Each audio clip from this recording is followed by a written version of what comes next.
Ustad, assalamualaikum. Pwede po magtanong, Yes po. ano po ba pagkakaiba ng akika at sa binyag? Okay, since na nandito tayo ngayon sa Akika, dito sa dito sa Akika ni Bro Yusuf, ang Akika ito ay hindi katulad ng binyag. Ang binyag ay para i-christianize yung bata, no? Pero ang Akika ay hindi po. Dahil hindi man pwedeng i-muslimize ang bata dahil ang bata na isinilang ay Muslim na po siya. Hindi na kailangan i-muslimize. So, ang Akika, ito po ay sa pamamagitan ng pagkate ng kambing, no? Pagkate ng kambing, pag babae yung bata, isang kambing, kapag laking bata, dalawang kambing. So, akatayin nyo ng purpose ay akika. You know?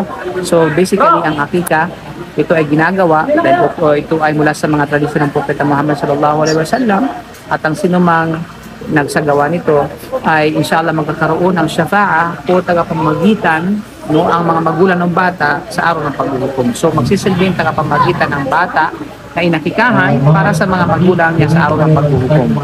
Yun po yun. So otherwise, kapag ang isang bata na namatay, no, na sa kasagsagan ng kabataan, tapos niya akikahan, ay hindi siya magkakaroon ng pribilyo na ito na magkakaroon ng tagapamagitan sa araw ng paghuhukom para sa kanyang mga magulang. Yun po yan.